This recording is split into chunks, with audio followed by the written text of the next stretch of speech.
Auspicia este programa Banco Provincia.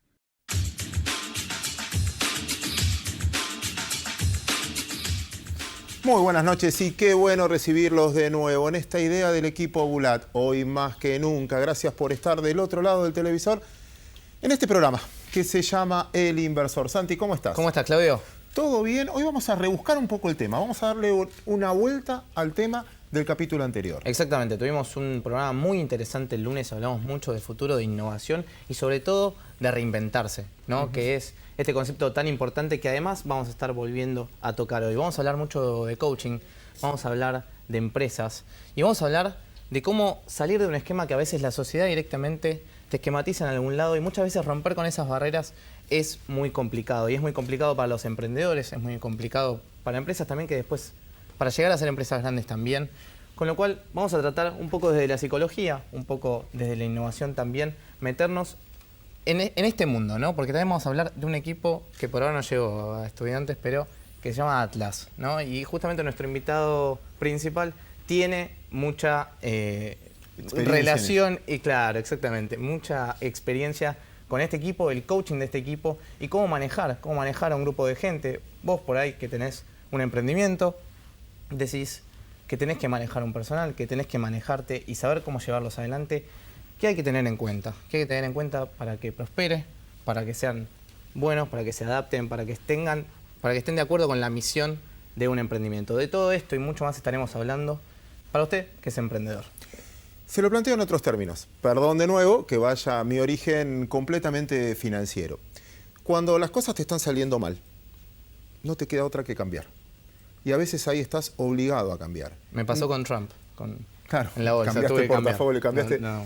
Pero una mala noticia te obliga a cambiar. Y a veces no te da tiempo a pensar y lo tenés que hacer. Y eso quizás no es el verdadero desafío. El verdadero desafío es cuando te está yendo bien y tenés éxito, cambiar.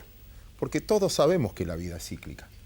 Y que en algún punto no todo crece para siempre y poder frenar a tiempo, para cambiar a tiempo cuando las cosas te están saliendo bien, cuando no lo necesitas, es el desafío, creo que queremos tocar hoy y darle bastante importancia. ¿Por qué lo tomo del lado financiero? Me pasa siempre cuando opero.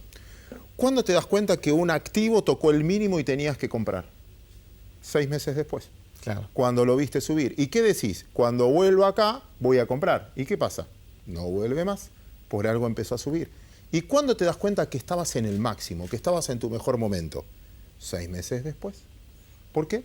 Porque ya viste que los precios eran mucho mejores. ¿Y qué decimos todos? Cuando vuelva ahí me retiro. No vuelve más. Saber cambiar a tiempo. El éxito es buenísimo, uno lo tiene que forjar, pero también aprender a cambiar porque es lo que exigimos todos. Todos todo el tiempo estamos cambiando y la misma rutina es la que hasta nos aburre. Aunque te vaya bien económicamente o aunque estés contento con tu negocio, querés impulsar un cambio. ¿Cómo hacerlo? ¿Cómo tener la personalidad para hacerlo? Repito, cuando las cosas te están saliendo bien. Así que, señor director, vamos a hacer girar la cámara. Vamos a presentar a Gerardo Carchio. Él nos va a ayudar porque precisamente se dedica a esto.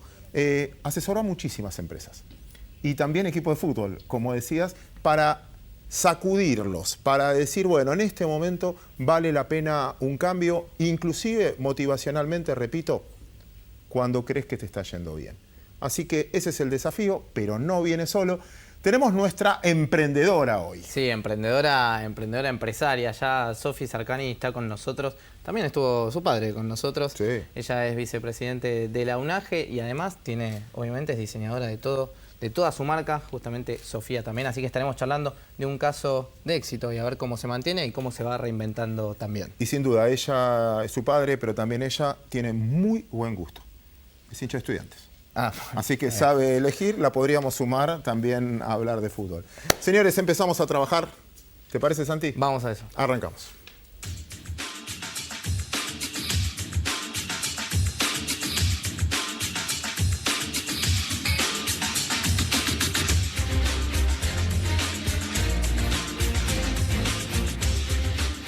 Dejamos las redes para que puedan comunicarse con nosotros en Twitter, en Instagram y en Facebook. Nos encuentran como Equipo Bulat.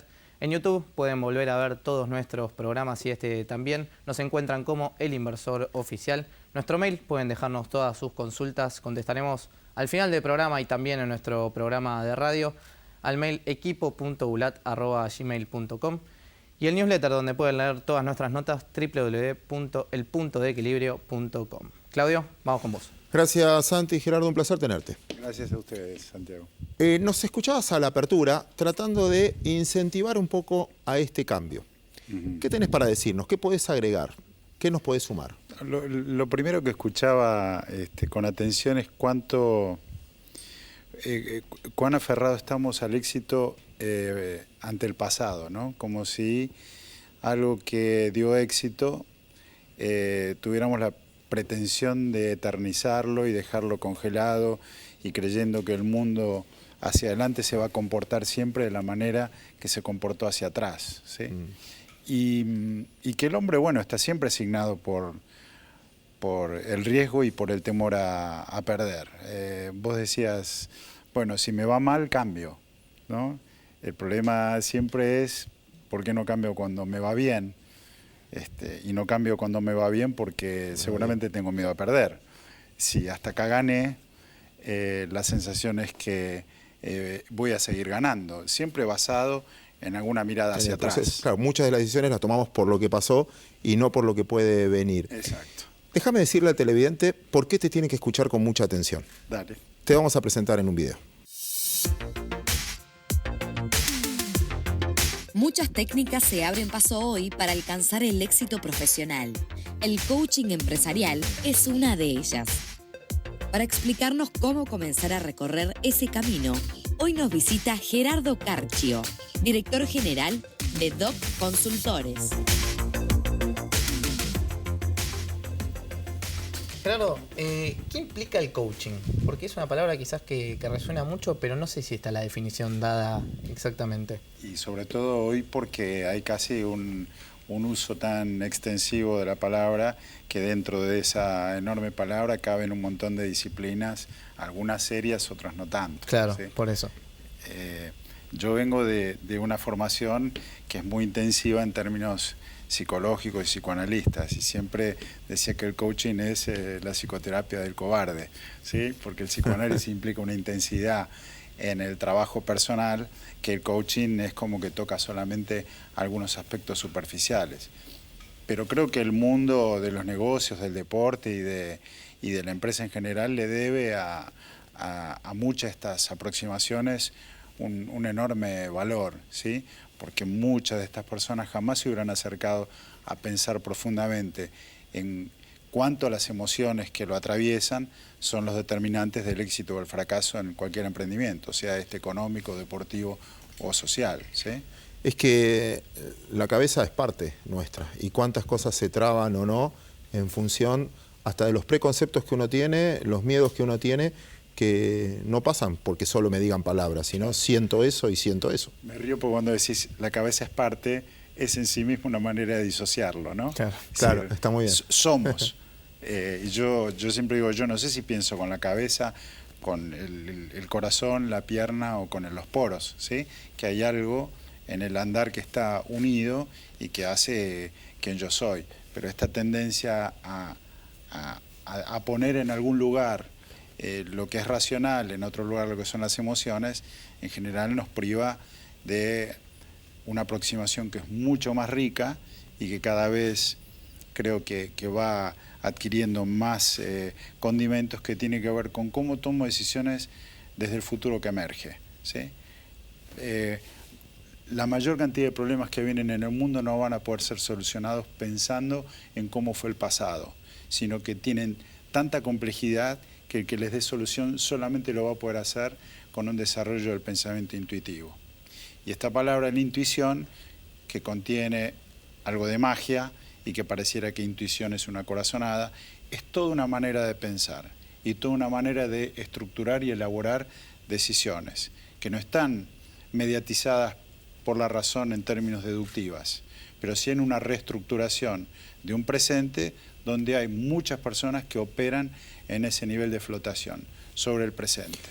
Brillante respuesta, y me sonrío porque a veces uno considera brillante cuando uno piensa lo mismo, quiere escuchar lo que acabas de decir, quizás es porque identifico.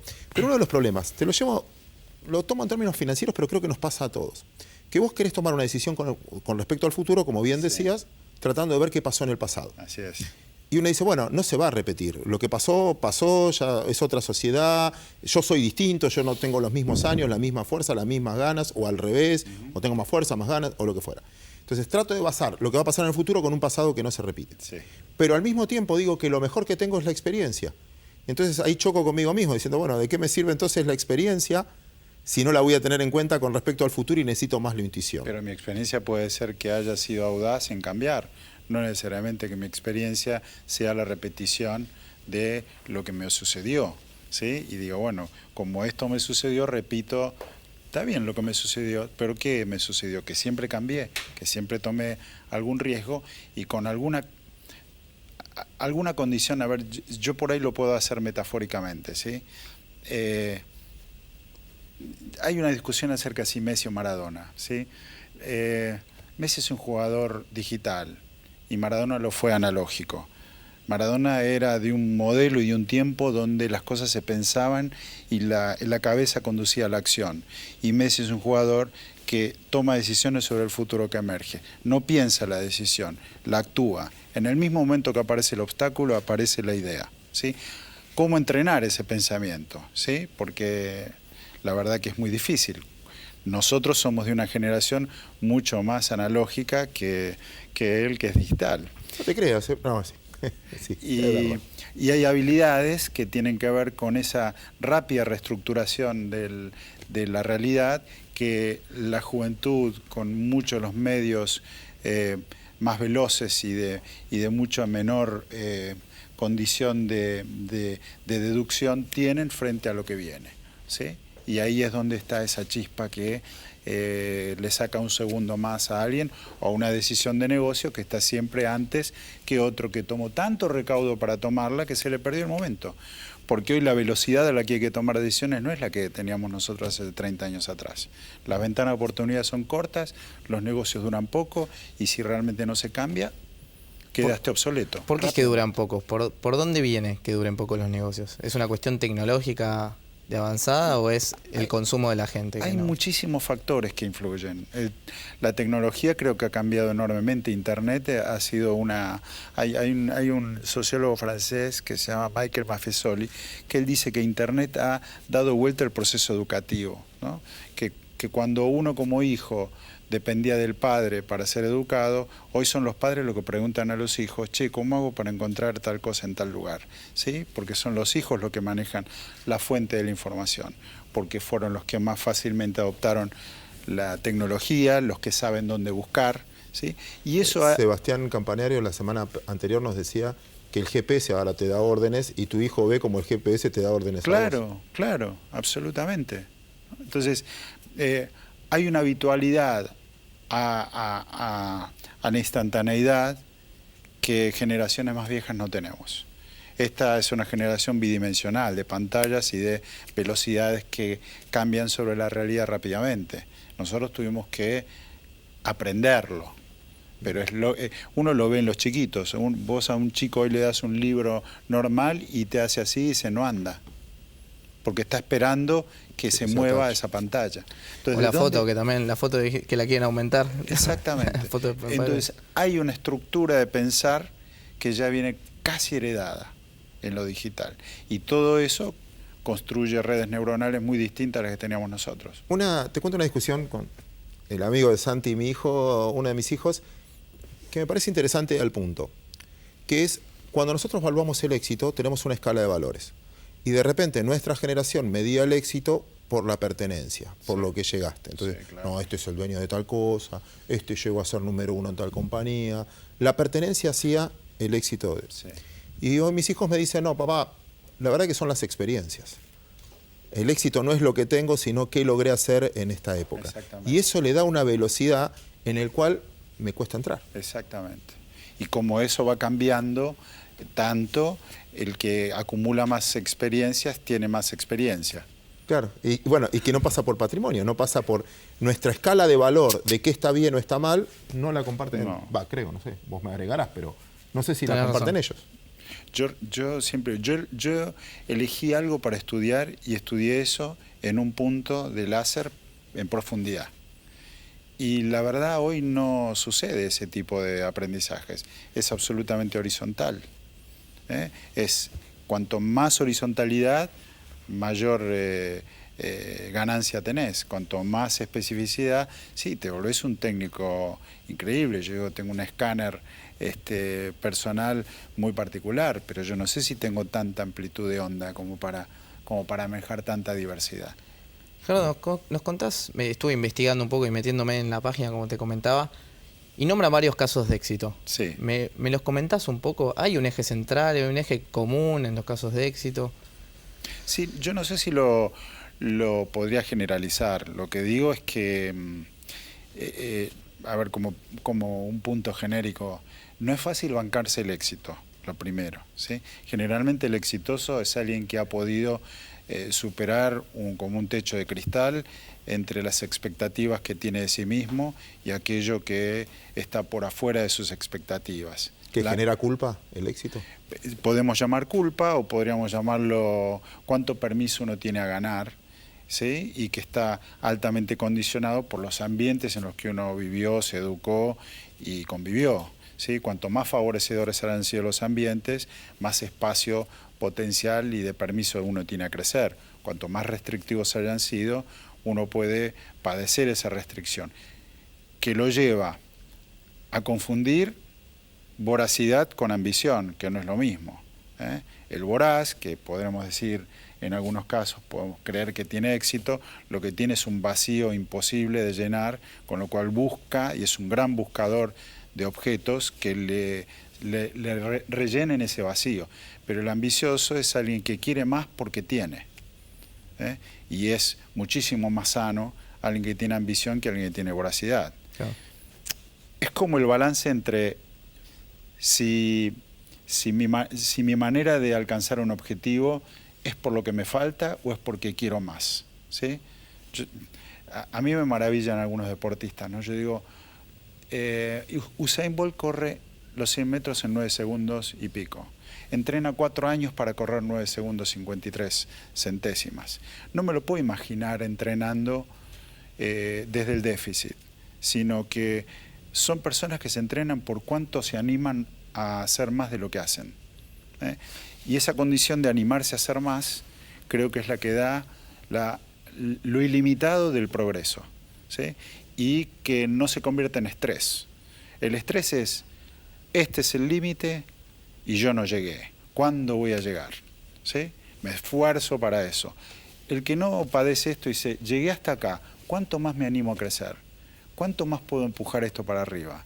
¿Cómo me desafío para tener algo un poco más de lo que tengo? Llevándolo al tenis, pensaba en Coria, o si querés en Del Potro, ¿no? Claro. Como diferencia. Una vez usamos acá el argumento como editorial, una frase de Pareto, la judoka, hincha de Estudiantes, Sí. al paso, que decía que su éxito se basaba, o que le habían dicho, le habían enseñado a un profesor de ella, que la gran diferencia en el límite final era ganaba el que tenía más ganas de ganar que miedo a perder. Absolutamente. Pero tener ganas de ganar es una estructura sumamente sana de un individuo, ¿sí? Por un poco lo que vos decías, ganar genera culpabilidad. Vaya a saber uno por qué, pero realmente cuando el sostener el ganar no es fácil, porque en general yo siempre digo que la semilla de la derrota se cocina en la victoria, ¿sí? Y en la victoria consecutiva siempre aparece la idea de, y bueno, ¿y cuándo voy a perder? Porque es intolerable ganar eternamente, ¿sí? Para el individuo. Los grandes ganadores son individuos que trabajan muchísimo sobre ese límite y sobre la pregunta, ¿y por qué no voy a ganar otra vez? ¿Cuál es la razón de tener que entregar algo en el momento del éxito? ¿Sí? Aunque de alguna manera siempre es tranquilizador perder, ¿sí? Porque el ganar siempre uno lo coloca en la expectativa de un otro que está esperando que uno gane. Claro. Pero cuando uno pierde no tiene responsabilidad. Y si gana... En ese mundo cambiante, que todos cambiamos todo el tiempo, suponete el éxito, que es, bueno, intento ganar, lo llevo al deporte que conoces bastante. Y de repente una persona estuvo 4 años entrenándose para ganar toda una vida obsesionado con ayudantes, con profesores físicos, con ayudantes psicológicos, etcétera, Sí. para ganar. Porque era lo que quería el éxito en una época. Después las cosas cambian. Y lo que en un momento te motivaba dejó de motivarte. ¿Cuánta gente que vivió solo para tener un éxito lo tuvo y después fue un vacío completo y una depresión completa el resto de su vida? Porque ya hay tipos que ni los reconocen por la calle y pensar que quizás salían en la tapa de todos los diarios. Porque es la dimensión del éxito, que es el éxito, ¿sí? Yo, por ejemplo, ahí en el equipo, en Atlas, les digo que nuestras opciones no son ganar o perder, es ganar o no ganar, ¿sí? Porque cuando uno pierde hay algo que uno no hizo. Cuando uno no gana, el otro jugó mejor que vos. Y eso sucede constantemente. Es decir, no es que uno tiene la garantía de que va a tener el éxito. Lo que uno tiene es la garantía de jugar al máximo de uno mismo. Y en esa comparación de jugar al máximo con uno mismo, puede que juegue más que el otro. Y ahí uno gana. Pero que hay grandes exitosos que fracasaron. Y hay grandes, cuando digo que fracasaron, porque lo que uno consume como éxito no es necesariamente lo que esa persona vive como éxito. No es el caso, y perdón si soy irresponsable en nombrarlo, pero por lo que leo, Bjorn Borg. Andrea Agassi, él escribió todo un libro acerca de esa situación, ¿sí? Que en la cúspide del éxito él no podía sino sentirse un fracasado, con una historia durísima, un padre que lo colocó en la clínica de Nick Bollettieri muy jovencito, pero que fue un chico casi abandonado en su adolescencia, ¿no es cierto? Llegó al éxito por un enorme talento, pero donde él decía que ese éxito él no lo conformaba y que el mundo lo idolatraba, pero no era ese el éxito que él buscaba. Federer es un caso muy particular. Él es una persona 10 años de entre los top 10, casado con hijos, en un mundo donde dicen que casarse y tener hijos no se puede ser número uno. Entonces, el que logra capturar esa identidad y se enfrenta a un mundo de convenciones, creo que es un ganador. Claro, también hay un tema que creo que es un eje común que se puede aplicar tanto para el caso del equipo de fútbol, como veníamos hablando, o también la empresa en general, que es, a medida que va teniendo éxito, a medida que va creciendo, también hay una demanda desde el otro lado, ¿no? Que en el caso pueden ser los consumidores o también un equipo cuando asciende que tiene muchísima más demanda. Sí, claro. ¿Cómo también se Todos pelear haciendo con la cola eso? para comprar el último iPhone. Sí, Claro. es verdad. La exigencia da, pero lo debe tener. La exigencia que, nada, se autoimpone a uno cuando crece, que muchas veces no te permite romper esa barrera. Claro que sí. Es tal cual, porque por eso era que decíamos que el éxito siempre genera más responsabilidades que la derrota, ¿sí? Y porque hay una expectativa acerca de vos que es muy difícil, ¿no? En los cantantes. ¿Cuántos cantantes sacan un éxito y después repitió el mismo éxito con otra canción y decir, pero esto es lo mismo? Claro. Ahora, ¿cuántos hay? Los Beatles, los Rolling Stones y todos YouTube que vivieron cambiando para seguir estando presentes. Yo digo que esas personas son las que logran leer ese futuro, ¿sí? Que tienen pequeños sensores que le permiten surfear esa ola. Y hay muchos tipos que hay un profesor del MIT que se llama Otto Scharmer, que escribió un libro que se llama La Teoría U, y habla específicamente de eso, de cómo entrenar la capacidad de tomar decisiones sobre el futuro que emerge. Y mirando para adelante. qué camino hay que hacer, porque es un camino que es paradójico. Para poder mirar ese futuro, uno tiene que ir hacia adentro. Él habla de una ruptura de tres barreras: la de la mente, la de los prejuicios, la de los sentimientos, y conectarse con una profunda esencia personal, que es la impulsora espiritual de esa conexión con el todo, él dice, ¿no? Y en esa hiperconexión es donde aparece el pensamiento intuitivo, que estructura la realidad de lo que viene, no deduce lo que pasa. Muy interesante, y ahora me gustaría meterme un poquito en eso de lo intuitivo. Pero te escuchaba y no puedo evitar compararlo con mi mundo financiero. Y a veces Pensé que me ibas a decir que vaya estudiante, puede ser. No, sirve. Que generalmente me pasa a mí también y a mucha gente, confundir lo que uno es con lo que uno quiere ser. Entonces, vos decís, che, ¿te soportás el riesgo? ¿Podés tener esta acción y aguantarla en el tiempo? Sí, yo el riesgo lo manejo un montón. Baja 2 días seguidos y te llama desesperado, etcétera. Con el deporte lo mismo, voy a ganar, pero lo digo, pero no necesariamente es lo que estás pensando. Claro. ¿Cómo eso, la imagen que tiene uno de uno mismo Claro. con lo que es realmente? Para mí tiene que ver con... No, yo eso lo llamo, ¿cómo aguantás el partido? ¿No? Yo digo que los grandes ganadores son los que administran el miedo, no los que lo niegan. ¿Sí? Y entonces, todas esas amenazas de perder la identidad, ¿sí? Que uno dice, es otra de las preguntas que siempre me hago, ¿no? ¿Por qué uno quiere ser idéntico a sí mismo? ¿Sí? Venimos muy seteados a que todo debe permanecer igual y que yo tengo que ser igual que ayer y que si hoy me levanté y con un rulo distinto de ayer, yo me siento incómodo, los demás no lo saben. Como una zona de confort. Si Exacto. ya lo viví, es una zona de confort. Que estoy encerrado dentro de una imagen de mí mismo que tengo horror a perder, ¿sí? Horror a perder.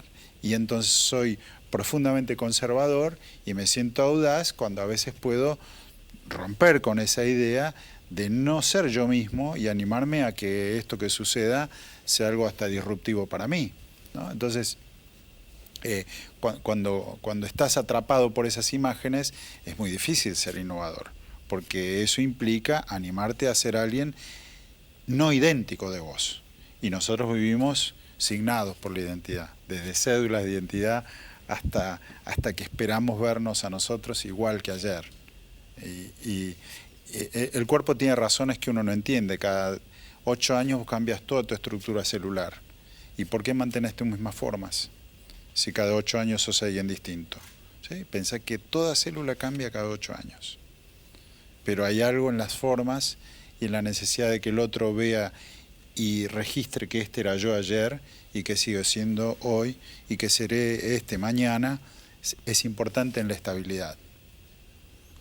¿Nos contás? Es difícil salir de esta también, ¿no? Del caso Atlas, porque cuando te invitaron y empecé a investigar, me dijeron, le tenés que preguntar por el caso Atlas, con lo cual quiero que te explayes de ese lado, nos cuentes bien qué haces ahí y cómo es el coaching dentro de un equipo. Atlas es un juguete hermoso que tengo, que de mis épocas pasadas. Yo jugaste en Deportivo Armenio, ¿no? Jugué en Deportivo Armenio, jugué al rugby en primera en San Cirano, pero el deporte siempre fue la base sobre la cual yo armé mucho de lo que hago hoy, que tiene que ver con el coaching deportivo, y empezó así hasta que el presidente de Johnson & Johnson fue el que, viendo lo que hacía con deportistas, me convocó a la compañía a hacer un trabajo específico con gerentes medios para que los tratara como si fueran deportistas, ¿sí? Y trabajé con ellos en equipo hasta que después de un año me ofreció la dirección de recursos humanos y hice todo un camino corporativo partiendo del deporte. El tema es que el deporte en aquella época, pensé que esto hace ya casi 35 años atrás, no existía la explosión que hay hoy del coaching y de la psicología aplicada. Entonces era bastante innovador y nadie lo pagaba. Con lo cual la empresa me pagó esto y ahí fui. Claro. Ahora, después que hice todo este recorrido, siempre me quedé con la idea del deporte porque fui muy feliz haciendo ese trabajo. Y Atlas representó un enorme desafío, primero porque era un equipo humilde, era un equipo, y es un equipo donde la destreza de la comunicación es como manejar un Fórmula 1, en términos de que es muy distinto mi lugar personal y cultural con el de ese equipo, y encontrar la posibilidad de una conexión entre la palabra y la acción que fuera efectiva en ese ambiente, de bajísimos recursos, de chicos con muchísimas limitaciones en términos del permiso a ganar, ya sea porque sus vidas no son vidas de éxito social, y segundo porque era un equipo que empezó siendo un reality por ser el peor equipo del fútbol argentino. Y así nació ese reality. ¿Así nació? No así sabía. nació. Claro. Con 10 capítulos que hoy llevan 10 años. Y en esos 10 años se disputaron 3 veces una final que no pudieron ganar, ¿sí? Y ahí fue donde el presidente me convocó el año pasado a trabajar con ellos a ver si podemos revertir esa tendencia. Y bueno, empezamos a trabajar entre el proceso que sucedió casi como en una empresa de succession planning, ¿sí? Fue el recambio de técnico a través de un jugador que era el número 6, que es fantástico, el Rata Rodríguez, un muchacho que tenía rastas y de una inteligencia natural increíble, y con él hicimos una sociedad fantástica entre la capacidad de escucha que él tiene y de traducción al campo, y la posibilidad que él me dio de interactuar intensamente con el jugador, trabajando conceptos muy difíciles de entender en el fútbol. Por ejemplo, el miedo a ganar. ¿Sí? Déjame provocarte con algo. Dale. Que me pareció, te escuchaba y me sonó algo que te quiero preguntar. Suponete que una empresa te contrata para que los gerentes medios lleguen a un objetivo. Sí. Que el objetivo no está puesto por los gerentes, el objetivo está puesto por quien te paga. A vos te contrata un club para potenciar un equipo en el objetivo que quiere el equipo, que quiere el presidente del club y no el equipo. Y ahí es donde veo esa contradicción, donde finalmente estoy trabajando para el sueño, la necesidad, y el que quiere ganar es la empresa o el dueño del equipo, y no sé si es lo que quieren los gerentes de... Porque quizás los estoy condenando ahí cuando quizás a esa persona lo que le conviene es independizarse. Pero o hacer... hay una enorme diferencia. El jugador quiere ganar y quiere ganar más que el presidente. Y está claro eso. En una empresa no siempre el empleado tiene claro que el ganar para el presidente o para la empresa es el mismo éxito de él, ¿sí? Y a veces en el deporte es claro que hay que ganar este campeonato, ¿sí? Dentro de la empresa no es claro que esa meta sea realizable, y el vendedor a veces sabe que eso no se puede y que padece porque le pagan por llegar a un objetivo que no llegan, con lo cual siempre, bienvenido a las corporaciones. En alguna época, con algún loco que me crucé ahí en Johnson, nosotros habíamos intentado modificar los sistemas de compensación para que fuera el mismo jugador / vendedor el que dijera cuánto se animaba a vender. Estábamos convencidos que la autodeterminación de la meta iba a ser siempre mucho mayor que una meta impuesta desde afuera, que la capacidad de superarse a sí mismos es mucho mayor siempre que el límite externo puesto, que genera estrés, que genera un agotamiento o que genera la complacencia. Llegué a la meta, descanso 10 días. Pero si yo lograba armar equipos con una fuerte ambición, ambición, no voracidad, con ambición, de estos que se levantan todos los días diciendo cuánto más me animo a batir el récord de los 100 metros, todos los días. ¿Qué tengo que hacer? ¿Sí? Buscar esos perfiles y decir, bueno, ahora la meta es tuya. El año pasado hiciste 100. ¿Cuánto crees que vas a hacer este año? Y 120. Y a veces podrían hacer 130, pero cuando la meta es 120, plantan en 120. Yo digo que esas metas externas siempre ponen la limitación del talento, no ponen... y están basadas en una complacencia organizacional. Si se pudieran generar ambientes de mucho mayor desafío, las empresas venderían más. Buen punto. Interesante. ¿Se merece un libro? Bien. Mientras que, ahora te vamos a regalar un libro, un capítulo, 2 palabras. Le diste mucho valor durante todo el tiempo a la intuición con respecto al futuro. Se adquiere, lo tiene uno innato, se trabaja. Se entrena... Yo siempre digo que en la vida hay que entrenar el azar. Parece raro. Ajá. El azar se entrena. La pelota que pega en el palo y entra no es azar. Es una alineación entre cabeza, corazón y músculo que elige, dentro de una multiplicidad de movimientos, aquella que le es efectiva. A veces lo sorprende al que ejecuta también, porque no es que tiene esa capacidad de medida tan clara, pero cuanto más practica, más suerte tiene.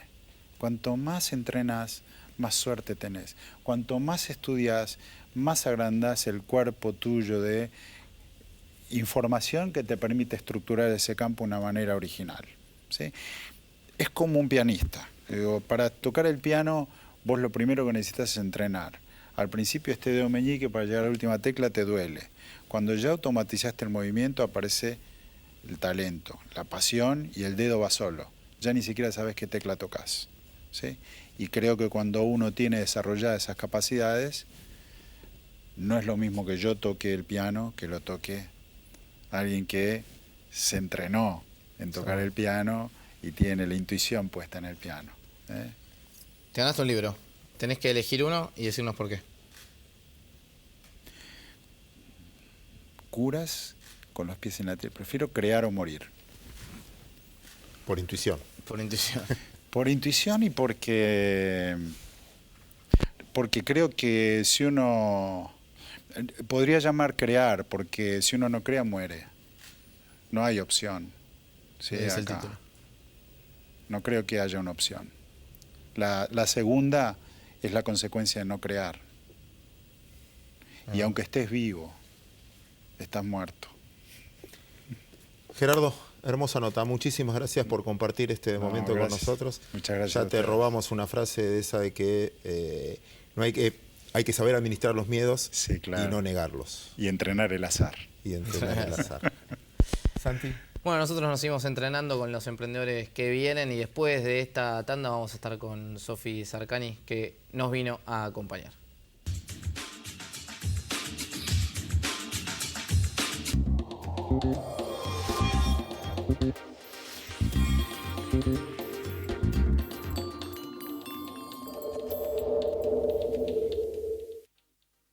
Esta es la bolsa de valores, la de los valores que realmente importan. Un lugar donde se invierte en las acciones que nos hacen crecer como personas.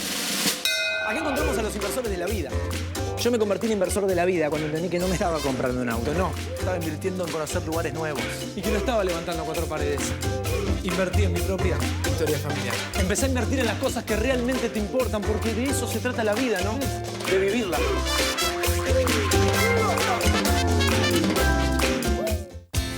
Innovación permanente. Vocación por la vida. Calidad sin fronteras. Vago. Ética al servicio de la salud. Latam y vos. Juntos, más lejos.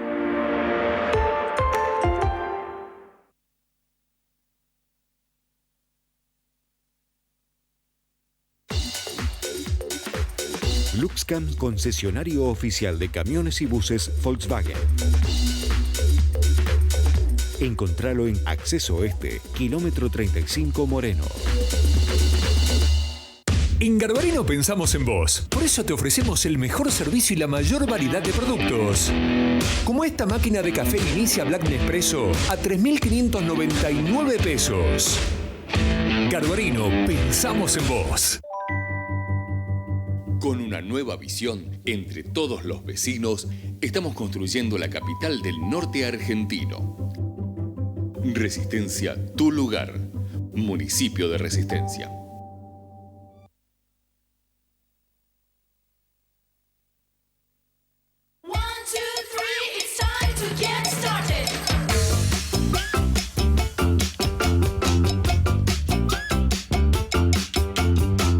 Alcanza tu sueño. Anímate a emprender. Entra en buenosaires.gov.ar/emprendedores.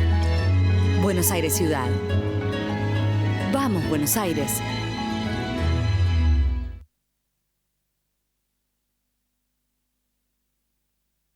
Estamos como somos, el último libro de Tomás Bulat. El economista que pudo explicarle la economía a todos, revisa los mitos que nos impiden tener el país que queremos. Estamos como somos, de Tomás Bulat. Publica Sudamericana.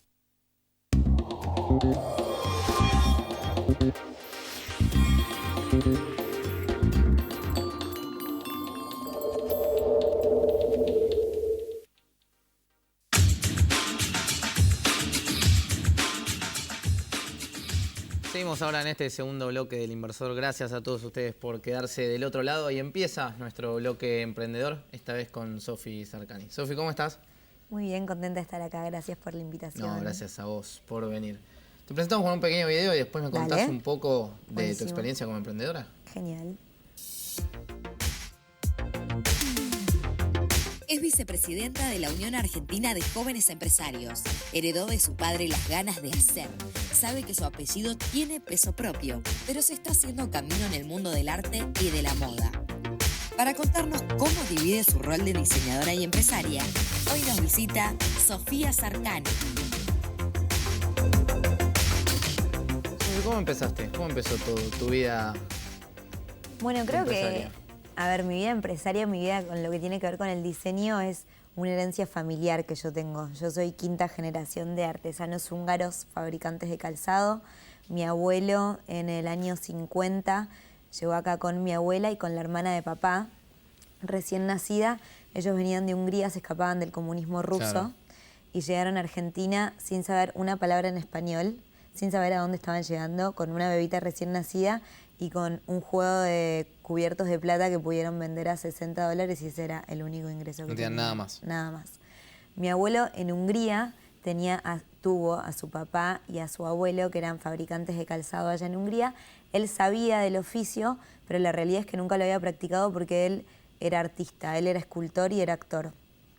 Cuando llega a Argentina dice, bueno, a ver, tengo que mantener una familia, tengo que generar una vida acá. ¿Qué hago? O sea, sé el oficio del zapato, sé actuar, pero no sé el idioma, sé hacer esculturas, pero no sé cuáles son las costumbres o el gusto de la gente acá. Entonces dijo, bueno, voy a empezar en un taller de zapatos como para empezar a generar algo. Y así fue como él siguió siendo la tercera generación de fabricantes de calzado de la familia acá en Argentina. Empezó en un taller de zapatos, fue creciendo, fue capataz de ese taller. En un momento su jefe le pregunta si se quiere asociar con él después de muchos años. Y después mi abuelo le termina comprando esa fábrica a su socio. A mí como fue creyendo. Sí, impresionante. Y bueno, hacía zapatos para diferentes marcas. O sea, vos venías y decías, bueno, yo tengo un negocio en Florida y Córdoba. Necesito de este zapato, que eran diseños de mi abuelo, necesito 20 en amarillo, 10 en rojo, 15 en azul. Y mi abuelo lo hacía, le ponía en la plantilla Santiago Bulat y te lo vendía a vos para otro negocio, otra cosa. Cuando mi papá empieza a estudiar la carrera de administración de empresas, se estaba por recibir y le decía, tenés que abrir al público, tenés que abrir al público, tenés que abrir al público. Y mi abuelo le decía, estás loco, prefiero venderle 50 zapatos de una a Santiago que venga una mujer y me diga, ay, no sé, porque el amarillo a mí con mi tono de piel me hace la pierna gorda, este taco, que estar matándote para venderle un par de zapatos a una mujer. Ya te aseguras la venta de los 50 y no tenés que estar... Claro, pero bueno, la historia cuenta, porque yo en ese momento no estaba, que mi papá... todos los días le decía lo mismo, entonces el día que se recibe mi abuelo lo llama y le dice, felicitaciones, también te quiero decir que abrimos al público y que el negocio se llama Ricky Sarcani. O sea, se lo enganchó así de una. Lo querías abierto, ahora es tuyo. Y así fue como papá empezó a trabajar, bueno, en la fábrica de mi abuelo, que es nuestra fábrica artesanal hoy, donde se hace nuestra línea de zapatos como más aspiracional, y nuestra joyita, que son zapatos hechos a mano de primera calidad. Esa fábrica sigue estando. La gente que trabaja... ¿El mismo lugar, todo? El mismo lugar, Mira. Kramer 3664, en Núñez. Yo prácticamente crecí ahí, amo esa fábrica. La gente que trabaja es gente muy grande, porque la realidad es que ese oficio ya hoy por hoy no lo está aprendiendo la gente joven a hacer un zapato con la mano. Nosotros justamente este año abrimos nuestra primer fábrica industrial de zapatos, donde tenemos un montón de máquinas, un montón de gente capacitada y gente que se está capacitando para manejar esas máquinas y para hacer una producción que es mucho más grande que la producción de la fábrica artesanal, y que el futuro está ahí, pero esta fábrica hoy por hoy sigue estando y capaz en un tiempo desaparezca porque es lo que viene en un futuro, ¿no? Pero bueno, yo crecí en esa fábrica, gateaba y mi abuelo, cuando comíamos los domingos al mediodía, hacía los moldes él, cortaba cartulinas. También vivías ahí, literalmente. Sí.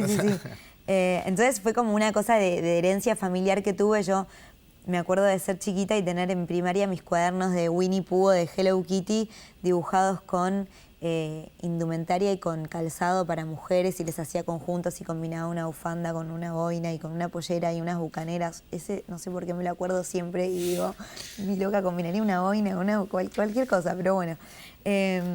Y cuando estuve en quinto año y tenía que decidir qué estudiar, cuando terminaba el colegio dije, obviamente yo voy a estudiar diseño de indumentaria, pues era lo que quería hacer.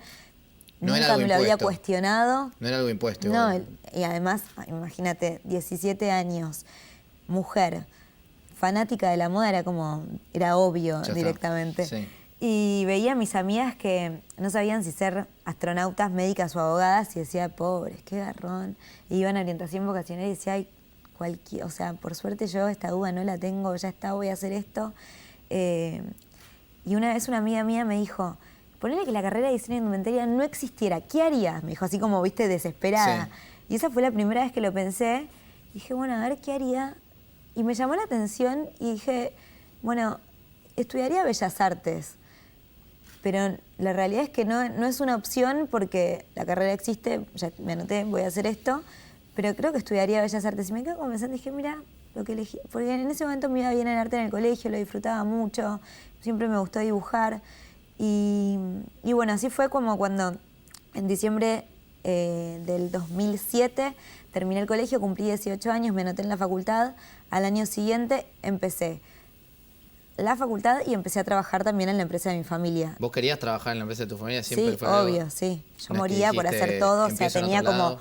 tenía como un rol que decía que, o sea, yo iba a hacer eso, encima yo soy súper autoexigente, entonces era como, tenía que hacer eso sí o sí, y lo quería hacer, de verdad, lo sentía de No, mis porque hay muchas entrañas veces que que lo hay quería gente que hacer. dice, no quiero empezar a trabajar con mi familia, en todo caso después No, me y me ganará, parece perfecto y las veo, nosotras somos 4 hermanas mujeres, yo soy la más grande y veo cómo van creciendo mis hermanas y hay algunas que, o sea, no sé, una empezó a trabajar mientras estudiaba, después dejó para hacer otra cosa, ahora hace poco, recientemente volvió a la empresa que yo estoy feliz con ella trabajando hombro a hombro, otra que acaba de empezar a estudiar este año y mi papá le dijo como, de ninguna manera vas a estudiar, este es el momento de estudiar, no vas a trabajar ahora, que son cosas que capaz, viste, yo fui como el conejito de Indias en un principio, siendo la primera hija, entonces lo fueron como viendo conmigo, pero bueno, yo empecé a trabajar y a estudiar, iba todas las mañanas a la UADE a estudiar diseño de indumentaria y todas las tardes a la empresa de mi familia.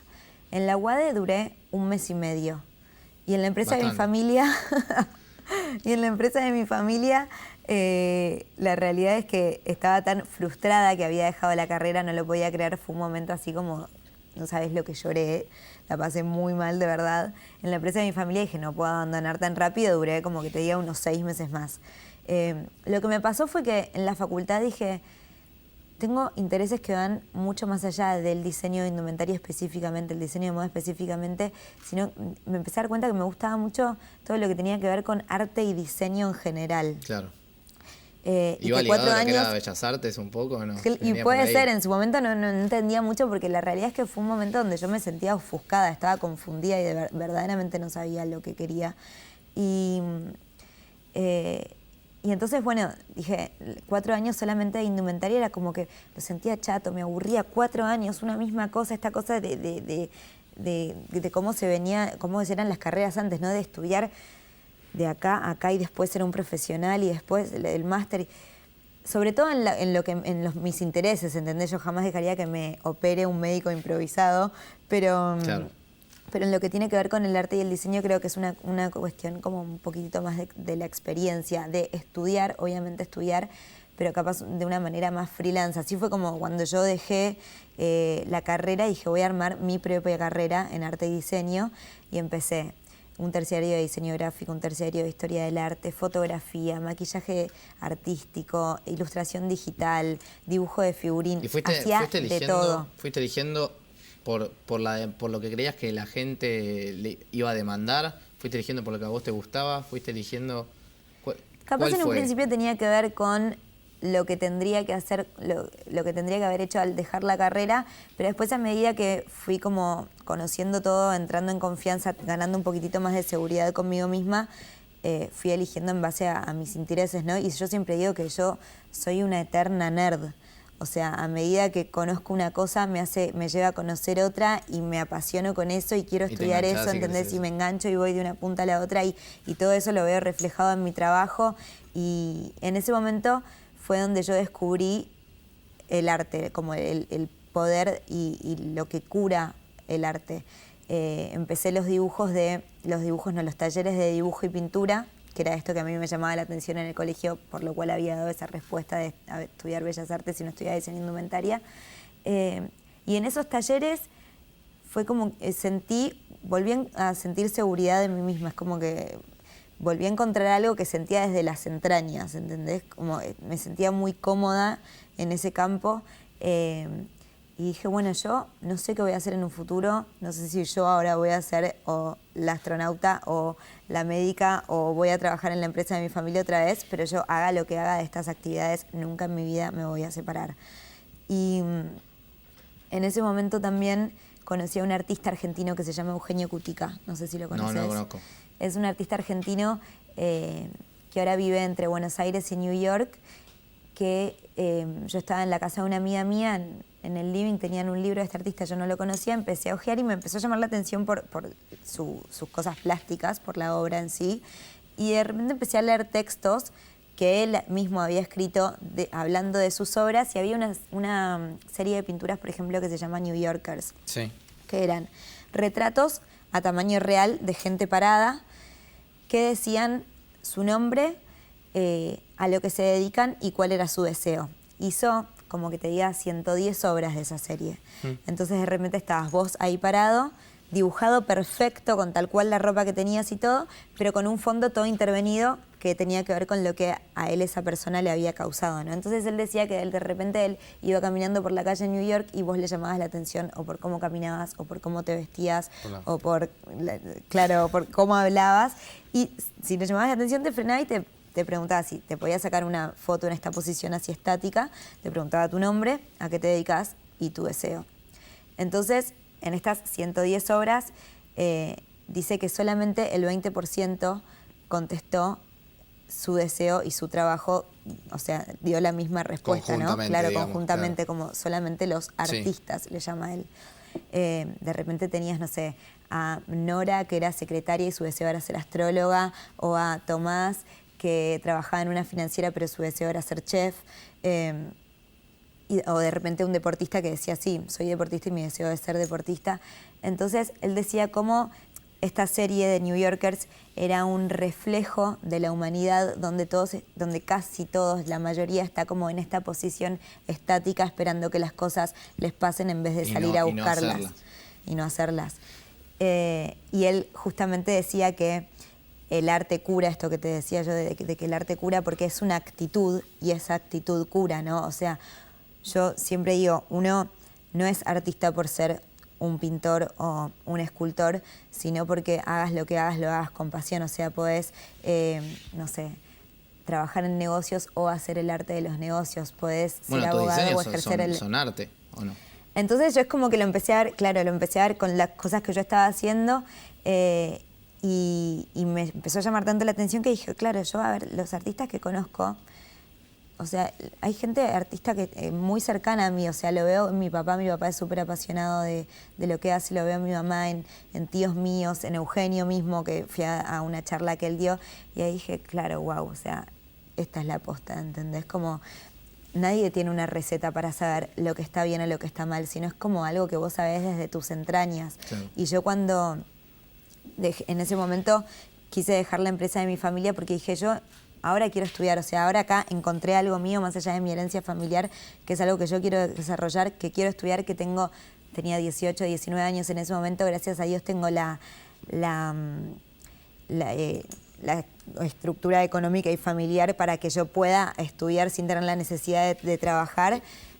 No voy a seguir trabajando hasta los 30 para decir, bueno, a ver, ahora sí quiero estudiar. Entonces dejé la empresa de mi familia sin saber si iba a volver o no. Me dediqué a estudiar, me fui a Londres, estudié arte allá, terminé la carrera de diseño gráfico, la historia del arte, y en un momento después de 3 años, a los 22, cuando volví de viaje, dije, bueno, me está volviendo a llamar la atención todo lo que tiene que ver con la empresa de mi familia. En ese momento yo no sabía que no tenía el plan de arrancar con mi proyecto propio, pero dije, bueno, quiero volver. Y ahí empecé como a tener 2 vías paralelas, una que tenía que ver con cuadros, óleos, pinceles, muestras y todo eso, y otra que tenía que ver con desfiles, proveedores, muestras de calzado. Y después de 6 meses me empezó como a picar una idea que decía como, bueno, a ver, más de lo que se hizo ya está hecho y sería como ridículo hacer más de lo mismo, y linkear arte y moda es una tendencia que está de moda hoy por hoy, pero que es súper original, y no original en el sentido de lo novedoso, sino original en el verdadero sentido de la palabra, que es como lo que proviene del origen, ¿no? Vos te abriste igual un poco el negocio familiar, porque era Sarkany está dedicado a zapatos y vos te fuiste a indumentaria también, a ropa, ¿o no? Sí. Bueno, en ese momento, cuando dije quiero hacer una línea que tenga que ver con el arte, empecé con una línea de 12 modelos exclusivos únicamente de zapatos, la presenté para el verano primavera-verano 2013.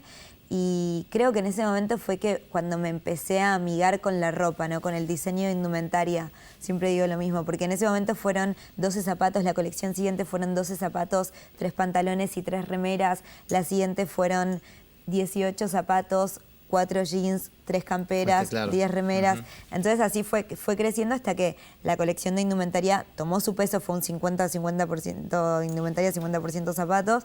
De repente fue comiendo como más porcentaje la indumentaria que los zapatos, hasta que terminó siendo una colección de ropa súper completa. Y bueno, y hoy por hoy, en marzo de este año, abrí mi local que es exclusivo de indumentaria. ¿Dónde está el local, Sofía? ¿Dónde te pueden encontrar? En Alcorta Shopping. En Alcorta Shopping. Sí. Mismo también igual me encuentran en los corners, Sofía, de los locales Sarcani, pero hay algunas cosas que fueron como parte del crecimiento, ¿no? Que Sarcani es una zapatería, entonces de repente hay locales que son grandes y tienen lugar para 1 metro de perchero, 1 metro cuadrado de probador que me fui robando, pero hay otros que son zapaterías que son chiquitos, entonces de repente la gente no sabía bien, o sea, yo lo sé, pero vos no sabías bien capaz si la ropa estaba en Alto Palermo o en Unicent. Pero bueno, fue parte del crecimiento hasta que pude tener mi local y en la ropa ahí se encuentra la colección completa en ese local. Sofía, están todas tus redes ya puestas. Me encantaría seguir hablando y por eso te invito a la radio también. Dale, tenés que venir bárbaro. ya el viernes. Pero bueno, nada, espectacular. Una historia fantástica. Bueno, muchísimas gracias. Así que bueno, están todas tus redes ahí y muchas gracias por venir. Gracias a ustedes por la invitación, es un placer estar acá. Gracias. Claudio, ¿cerramos? Dale, te espero. Interesante el programa de hoy. Gracias a ustedes por quedarse del otro lado. Pero el objetivo era precisamente este. Cómo desafiar a cambiar cuando la cosa te está yendo bien. Vimos 2 casos. Uno que hablábamos con Gustavo que me interesó. Saber administrar el miedo. Con Gerardo. No, con Gerardo, perdón. con Gustavo también. Le cambiaste el nombre a él. Cambio. No tener miedo, en este caso, saber administrarlo y no negarlo. Y la nota que hiciste recién también muy enriquecedora, porque con posibilidades y todo, saber cambiar y aprender a cambiar siguiendo tu instinto, ¿no? Me interesó mucho eso también en ese trabajo de Eugenio, que de 100 y pico de personas, solo el 20% coincide lo que desea con lo que está haciendo, ¿no? Muy interesante, la verdad, espectacular. Y para seguirla, me quedaron varias preguntas para hacer. Te vi. Nos encuentran también en la radio, en Millennium 106.7. Vamos a estar el miércoles de 21 a 22 horas con el Inversor Bolsero. Y el viernes de 22 a 24 horas por la misma radio. Nos leen, además, ¿en dónde? Punto de Equilibrio. www.punto de Equilibrio. Hay las notas interesantes, sin duda, de todo el equipo Bulat, pensadas en ustedes. Señores, nosotros nos reencontramos el próximo lunes en esta idea del equipo Bulat, que se llama El Inversor. Auspició este programa Banco Provincia.